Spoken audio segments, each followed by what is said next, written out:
السلام عليكم ورحمة الله تعالى وبركاته. أعوذ بالله من الشيطان الرجيم.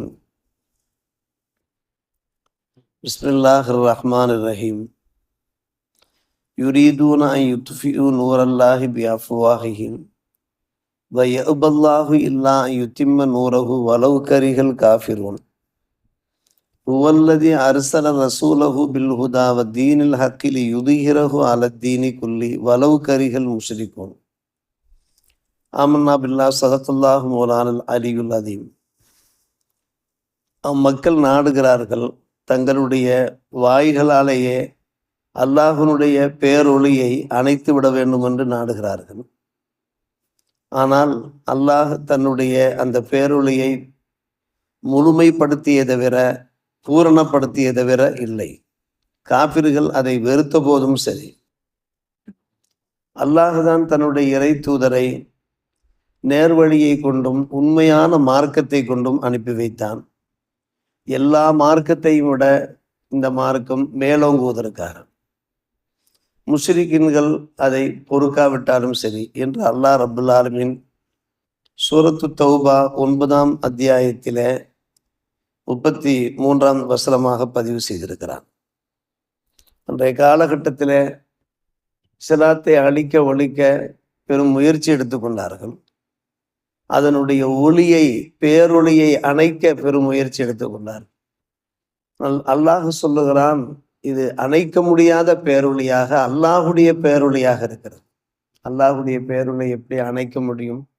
அதை எப்படி நாம் நூறுக்க முடியும்? ஒருபோதும் முடியாது. சூரியனுடைய ஒளி, சந்திரனுடைய ஒளியை எவராலும் அணைக்க முடியுமா? அது எப்படி முடியாதோ அதே போலதான் அல்லாஹுடைய பேரொளி. இது மண்ணால் செய்யப்பட்ட அகல் விளக்கு அல்ல, அகல் விளக்கு மூலமாக வெளிப்படுகிற வெளிச்சம் அல்ல. அந்த வெளிச்சத்தை சாதாரணமாக நாம் அமர்த்தி விடலாம், அணைத்து விடலாம். இது அல்லாஹ்வுடைய பேரொளி, எவராலும் அதை அணைக்கவே முடியாது என்று அல்லாஹ் ரப்புல் ஆலமீன் சபதமிட்டு இங்கே பேசுகிறான். காரணம், அன்றைய காலம் முதல் இன்றைய காலம் வரை முஸ்லிம்களுக்கு எதிரான அந்த எதிர்கணைகள் வீசப்பட்டு கொண்டே இருக்கின்றது. இஸ்லாத்தினுடைய இந்த விரோத சக்திகள் இருக்கிறார்களே, அவர்கள் வன்முறையை தூண்டி கொண்டிருக்கிறார்கள், தீவிரவாதத்தை தூண்டி கொண்டிருக்கிறார்கள், இஸ்லாத்தை பற்றி துர்பிரச்சாரம் மேற்கொண்டிருக்கிறார்கள் ஊடகங்கள் வாயிலாக. ஆனால் அதையெல்லாம் தாண்டி இஸ்லாம் மறந்து கொண்டே போகிறது.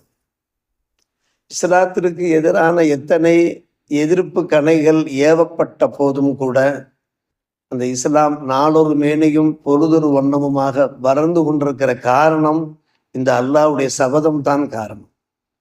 அம்மக்கள் தங்களுடைய வாய்களால் அல்லாஹ்வுடைய பேரொளியை அணைக்க நினைக்கிறார்கள். அது ஒருபோதும் நடக்காது. நான் இந்த இஸ்லாத்தை பூர்த்தி செய்தே தவிர விடமாட்டேன் என்று அல்லாஹ் சொல்லுகிறான். 1400 ஆண்டுகளாக நாம் பார்க்கிறோம், இஸ்லாம் வளர்ந்து கொண்டே போகிறது. அன்றைய காலகட்டத்தில் முஸ்லிம்களின் எண்ணிக்கை எந்த அளவுக்கு இருந்தது, இன்றைக்கு எந்த அளவுக்கு அது அதிகப்பட்டு கொண்டே போகிறது. அது ஆளன தலைத்து ஓங்குவதை நாம் பார்த்து கொண்டுதான் இருக்கிறோம். பெருமானார் ரசூலே கரீம் ஸல்லல்லாஹு அலைஹி அவர்கள் அன்றைக்கே சொன்னார்கள், அல்லாஹ் இஸ்லாத்தை ஒவ்வொரு வீட்டிற்குள்ளும் கொண்டு செல்வான் என்று சொன்னார். அந்த வீடு மச்சு வீடாக இருக்கலாம் அல்லது குச்சு வீடாக இருக்கலாம். வேறொரு வார்த்தையிலே சொல்வதாக இருந்தால் அது செங்கல்லால் கட்டப்பட்ட கட்டடமாக இருக்கலாம், அல்லது தோலால் செய்யப்பட்ட கூடாரமாக இருக்கலாம். எல்லா இடங்களிலையும் இஸ்லாம் சென்று சேரும் என்று பெருமானார் ரசூலுல்லாஹி ஸல்லல்லாஹு அலைஹி வஸல்லம். யார் இஸ்லாத்தை ஏற்றுக்கொள்கிறார்களோ அந்த கண்ணியவான்களுடைய கண்ணியத்தை அல்லாஹ் காப்பாற்றுவான். இஸ்லாத்தை யார் ஏற்க ஏற்கிறார்களோ இல்லையோ, இஸ்லாத்தை யார் இழிவுபடுத்த நினைக்கிறார்களோ அல்லாஹ் அவர்களை இழிவுபடுத்துவான். இது ஹதீஸ் ஷரீஃபில் உள்ள ஒரு வார்த்தை. இஸ்லாத்தை ஏற்று கண்ணியமாக நடந்து கொண்டால் அல்லாஹ்வுடைய கண்ணியத்தை காப்பாற்றுவான். இஸ்லாத்தை ஏற்காது மட்டுமல்ல, இஸ்லாத்தை கேவலப்படுத்த இழிவுபடுத்த ஒருவர் நினைத்தார் என்றால் அல்லாஹ் அவரை இழிவுபடுத்தி விடுவான். அசீஸின் வதுல்லி தலீலின் என்று ஹதீஸ் ஷரீஃபிலே காணப்படும் தெளிவான அழகான ஒரு வார்த்தை. கண்ணியவான்களுடைய கண்ணியம் காக்கப்படும், இழிவானவருடைய அந்த இழிவு நிலை அதுவும் உண்டாகும் என்பதுதான் அந்த வாசகங்களுடைய ஒரு கருத்து. அறிஞர் செல் என்பவர் கூறுகிறார், இஸ்லாத்தை போன்று ஒரு ஈடு இணையற்ற மார்க்கம் ஏதும் கிடையாது. அது வளர்ந்தது போன்று எந்த ஒரு மார்க்கமும் வளர கிடையாது அவர் கூறுகிறார். காரணம், இந்த உலகத்திலே தோன்றிய தலைவர்கள் தீர்க்க தரிசிகளிலே ஒரு ஒப்பற்ற தலைவராக முகமது நபி இருக்கிறார் என்று அறிஞர் செல் கூறுகிறார். SALE செல் என்று அந்த அறிஞர் கூறுகின்ற அந்த வாசகங்கள் நம் ஆங்கில புஸ்தகங்களிலே நாம் பார்க்கிறோம். இது உண்மையா இல்லையா? இப்போது நாம் கண்ணால் காண்கின்றோமா இல்லையா? இஸ்லாம் அப்படித்தானே வளர்ந்து கொண்டு போகிறது. நாம் அன்றைக்கு பார்த்தோமே, பத்திரிகைகளிலே பார்த்தோமே, ஒரு கிராமமே இஸ்லாத்திற்கு வருகிறது. இந்த கிராமத்தில் இருக்கக்கூடிய குடும்பத்தினர்கள் அத்தனை பேரும் இஸ்லாத்திற்கு வருகிறார். இஸ்லாத்திற்கு வருவதற்கான காரணங்களை அவர்கள் ஒவ்வொன்றாக எடுத்து சொல்கிறார். இஸ்லாத்திலே விழுமிய பண்பாடுகள் இருக்கின்றன, சிறப்பியல்புகள் நிறைய இருக்கின்றன, அறிவுபூர்வமான ஆதாரங்களை அடிப்படையாக வைத்து கட்டமைக்கப்பட்ட மார்க்கம்தான் இஸ்லாம். ஒரு பக்கம் அறிவியல் ஆதாரங்கள் இருக்கின்றன, குர்ஆனிலே எண்ணற்ற ஆதாரங்கள் இருக்கின்றன. மறுபக்கம் ஆன்மீக ஆதாரங்களும் இருக்கின்றது. ஆன்மீக ஆதாரங்கள் இஸ்லாத்தை ஏற்றுக்கொண்டு விட்டால் ஒரு நிம்மதியே நிம்மதி, அப்படிப்பட்ட ஒரு நிம்மதி கிடைக்கிறது. அதற்கு எவ்வளவோ விளக்கங்கள் சொல்லுகிறார்கள். முஸ்லிம் அல்லாதவர்கள் அவர்கள் தாழ்த்தப்படுகிறார்கள். பணத்தை அடிப்படையாக வைத்து அவர்கள் தங்களுடைய அந்த வழிபாட்டு தலங்களிலே பூஜை செய்யக்கூடிய நிலைமை இருக்கிறது. ஆனால் இஸ்லாம் அப்படி அல்ல, சமமாக நடத்தப்படுகிறார்கள். அஷ்ஹது அல்லா இலாஹ இல்லல்லா வ அஷ்ஹது அன்ன முஹம்மது ரசூலுல்லா ஸல்லல்லாஹு அலைஹி வஸல்லம் என்கிற திருக்கலிமாவை சொன்னாலே போதும், அடுத்த நிமிஷம் முதல் வரிசையிலே நிற்கலாம். தொழுகையிலே ஐவேளை ஜமாத்திலே முதல் வரிசையிலே நிற்கலாம்.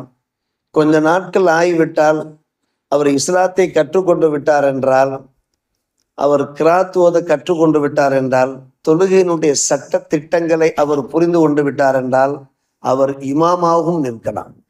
பள்ளிவாசலில் உள்ள ஒரு மெஹராபிலே இமாமாகவும் நிற்கலாம். ஆனால் தாழ்த்தப்பட்டவர்கள் யாரும் அவர்கள் குருக்களாக ஆக முடியுமா? வினவுகிறார்கள் அருமை சகோதரர்களே, பெரியோர்களே. ஆம், இமாமாக நிற்கலாம், மட்டுமல்ல மெம்பரிலேயும் ஏறலாம். குத்துபாவிலே மெம்பரிலேயும் ஏறலாம். அவர்களுக்கு கீழே பன்னூற்றுக்கணக்கான அறிஞர்கள் கூட அமர்ந்திருப்பார். அவர் இஸ்லாத்தை நன்கு தெரிந்து விட்டார், புரிந்து கொண்டு விட்டார், இஸ்லாத்தினுடைய சட்டத்திட்டங்கள் நன்கு விளங்கி விட்டார் என்றால் அவர் மெம்பரிலேயும் கூட ஏறலாம். அவர் இஸ்லாமிய சொற்பொழிவு நிகழ்த்தலாம். அவருக்கென்று ஒரு தனி மதிப்பு மரியாதையை இந்த வல்ல அல்லாஹ் கொடுத்து விடுவான், அவனுடைய திருநாமத்தை ஏற்றுக்கொண்ட காரணத்தினால் என்பன போன்ற பல சிறப்பு இயல்புகள் இஸ்லாத்தில் இருக்கிற காரணத்தினால்தான் இதை மேநாட்டு அறிஞர்கள் ஆய்ந்து பார்க்கிறார்கள், ஆராய்ச்சி பண்ணி பார்க்கிறார்கள். மற்ற மதங்களோடு இந்த இஸ்லாமிய மதத்தை ஒப்பிட்டு பார்க்கிறார்கள், இணைத்து பார்க்கிறார்கள். இதில் எண்ணற்ற பண்பாடுகள், விழுமிய பண்பாடுகள் இருப்பதை பார்த்து அவர்கள் ஆச்சரியத்தின் உச்சத்திற்கே சென்று விடுகிறார்கள். இதைத்தான் அல்லாஹ் ரப்புல் ஆலமீன் இந்த வசனத்தின் வாயிலாக கியாம நாள் வரை இந்த வசனம் ஓதப்பட்டு கொண்டே இருக்கும். அற்புதமான வசனம். இந்த வசனத்தை நாம் ஆராய்ந்து பார்க்க வேண்டும். சூரத்து தௌபா 9ஆம் அத்தியாயத்தில் நம்முடைய இந்த குர்ஆன் 193ஆம் பக்கம், முதலாவது 193ஆம் பக்கத்தினுடைய ஃபர்ஸ்ட் வசனமாக, யுரீதூன அன் யுத்ஃபிஉ நூரல்லாஹி பிஅஃப்வாஹி, அல்லாஹுடைய ஜோதியை தங்களுடைய வாய்களால் அணைக்க அவர்கள் நினைக்கிறார்கள். வயஉபல்லா இல்லா அன் யுத்திம்ம நூரஹு, அல்லாஹ் ஒருபோதும் விடமாட்டான் தன்னுடைய அந்த ஜோதியை, பேரொளியை அவன் முழுமைப்படுத்திய தவிர விடமாட்டான். வலவு கரிகள் காஃபிரூன், காஃபிர்கள் வெறுத்த போதும் சரி, அவர்கள் குஃபார்களாக இருக்கலாம், கிறிஸ்துவர்களாக இருக்கலாம், யூதர்களாக இருக்கலாம், ஜைனர்களாக யார் வேண்டுமானாலும் இருக்கலாம். இதை வெறுத்த போதும் கூட அல்லாஹ் அதை பூர்த்தி செய்தான். பார்க்கிறோம், வடநாடுகளில் பார்க்கிறோம், முஸ்லிம்கள் எவ்வளவு துன்புறுத்தப்படுகிறார்கள், வேதனைப்படுத்தப்படுகிறார்கள்.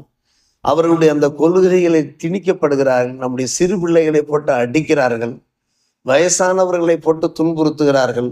அவர்கள் சொல்லுகின்ற அந்த வார்த்தையை சொல்லும்படி அவர்களை மிகவும் வேதனைப்படுத்துகிறார்கள். அந்த பிள்ளைகளும் வேதனை தாங்க முடியாமல் அந்த வார்த்தைகளை சொல்லிய போதும் கூட அல்லாஹ் அல்லாஹ் என்று கூறுகிறாயா, அல்லாஹ் அல்லாஹ் என்று கூறுகிறாயா என்று சொல்லியே துன்புறுத்துகிற அந்த காட்சியெல்லாம் நாம் பார்க்கிறோமே.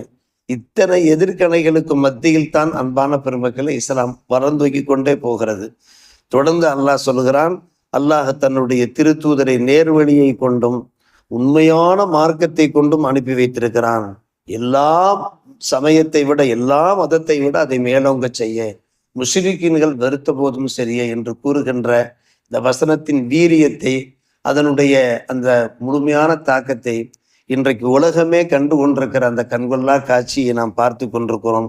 வல்ல அல்லாஹ் ரப்புல் ஆலமீன் நம்மை உண்மையான முஸ்லிம்களாக, சத்திய முஸ்லிம்களாக, இஸ்திகாமத்தோடு வாழக்கூடியவர்களாக, இந்த இஸ்லாத்தினுடைய சட்டதிட்டங்களை நன்கு கடைபிடித்து, நிரந்தரமாக கடைபிடித்து இஸ்திகாமத்தோடு வாழுகின்ற நன்மக்களாக நம்மையும் நம்முடைய சந்ததிகளையும் அல்லாஹ் ஆக்கி அருள் புரிவானாக.